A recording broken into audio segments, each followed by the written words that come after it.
Good morning and welcome to the Unitarian Universalist Congregation. It is wonderful to be with you this morning for our morning meditation this Sunday. I am here with you thinking of all that has happened in the past 48 hours. It's been a tough time as we've heard of the news of Ruth Bader Ginsburg's death. And in general, 2020 has been a very difficult year. I know, just like many of you, I've spent time hoping that things will get better and that one more thing can't possibly happen. And then the news happens.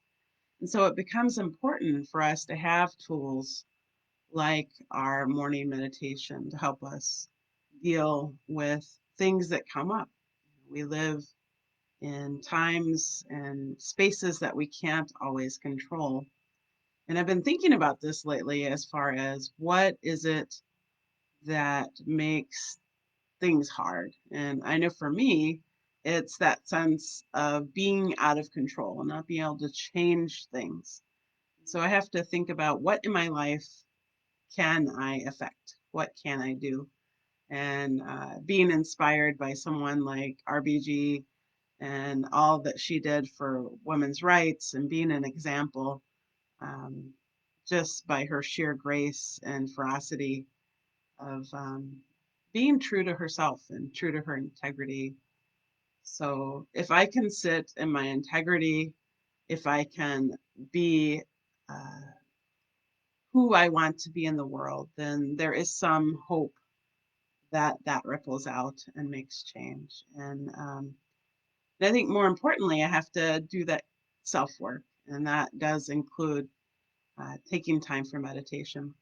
So this morning, I'm going to light a candle in honor of Ruth Bader Ginsburg, for whom many of us have grieved and felt fear to know what happens next when such a champion for justice leaves our lives. And so I'm going to light this candle for the hope and the fight and the impact that Ruth Bader Ginsburg had on this nation and in our lives.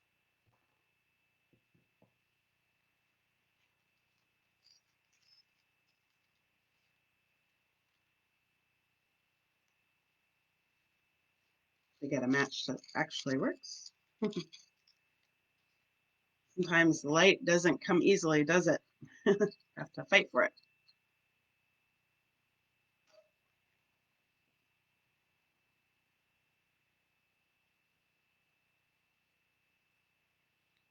May this candle represent the light in our own lives that shines out beyond all that we can know.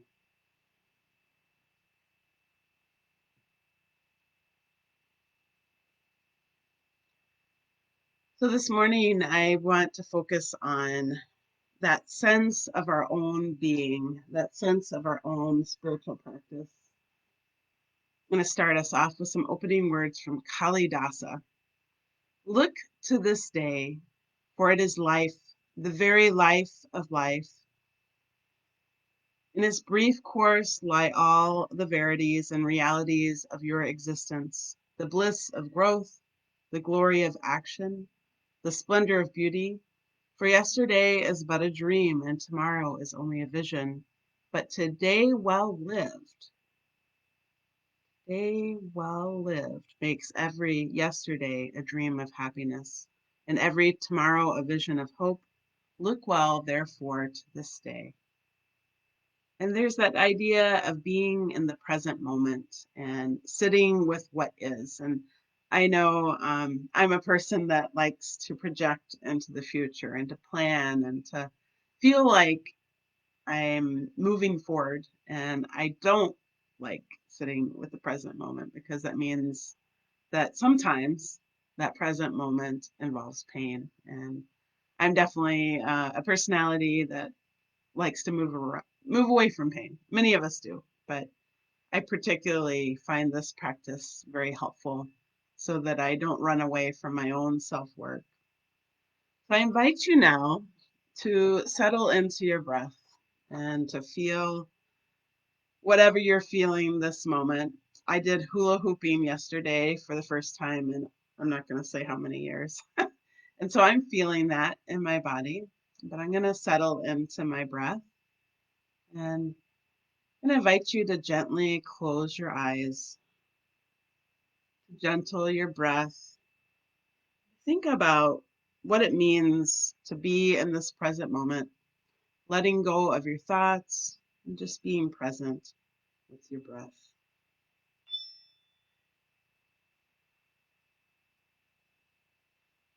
That wasn't a very satisfying. There.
Stay with your breath.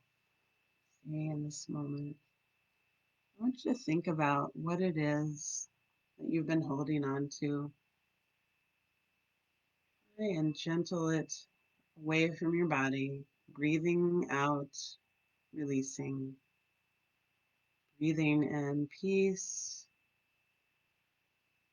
breathing in presence, letting go of the things that we cannot control, breathing in peace, letting go of judgment of ourselves when we can't let things go.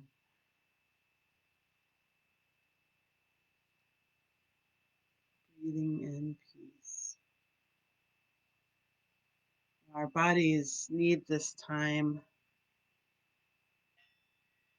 Bring us back to present awareness. But do that one more time here. There we go. Our bodies need this time to quiet, to gentle. I know for myself, I find myself very geared up and ready to almost fight or flight in these very anxiety ridden times. We need spaces of quiet and feeding of our hearts. Yesterday, I went outside for some time with my children, and my oldest had their senior photo shoot. And we just walked along the bridges of Eau Claire and seeing the water and just being outside among life reminded me of my own part in something bigger than myself. And that really helps. It helps to know that hard times happen, but there keeps being people of integrity, people like Ruth Bader Ginsburg, people like yourselves who are in this for love and who live out their lives doing the best we can, but affecting others and affecting change. And that brings me peace and hope. I wanted to share another reading with you.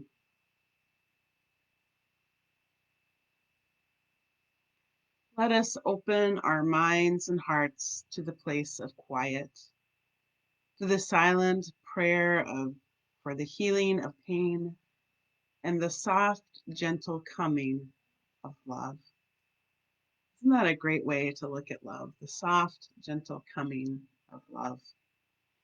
One of the people that I spent some time with yesterday was the photographers had a toddler, and this little being was toddling around going, look, a letter, look, a sign, and just being very present in the moment. And it was such a joy to just watch their face open up at the sign, at the looking at the letter, the joy of the breeze or running down the block to their parent. And if we can find those moments of just pure joy, even in the midst of pain, it helps us buoy and get through the hard times. That's what I find in my cats and walking outside. I wonder for you, what is your practice of being present to joy, even in the midst of hard times? So before we close our meditation this morning, I want you to think about your connection to life and to something greater than yourself. Some people believe in a higher power, some people believe in a connection to the interdependent web of life. I'm going to share a reading from Rabindranath Tagore. The same stream of life that runs through my veins day and night runs through the world in dances and rhythmic measures. It is the same life that shoots in joy through the dust of the earth, in the numberless blades of grass, and breaks into tumultuous waves of leaves and flowers. It is the same life that is rocked in the ocean cradle of birth and death, in ebb and in flow. I feel my limbs are made glorious by the touch of the world of life, and my pride is from the life throb of ages dancing in my blood this moment. So beautiful to think of ourselves as this ancient dance of life, our ancestors and our connection to the life that is around us. I wish you all a connection to what's holy, connection to your breath, and knowingly, mostly knowing that you are not alone. And I think many of us can feel that we are not surrounded by love, but you are. And while that love may not be a physical hug in this time, think of the love that is present in a toddler and in an animal, the love that is present, I believe, in that flower that blooms and gives its all, then becomes ready for the next season. So I know for myself, I am looking for those moments of connection, and I'm looking for those moments to be held in life. And I'm looking for this final reading. This was flipping through for. I want you to think of the power of being present for yourself, and even when you have that energy to be present for others. I'm going to close our time together. Take courage, friends. The way is often hard. The path is never clear, and the stakes are very high. Take courage, for deep down there is another truth. You are not alone. Namaste and blessed be. I hope you can join us at 10 a.m. for our service this morning, and I wish you well.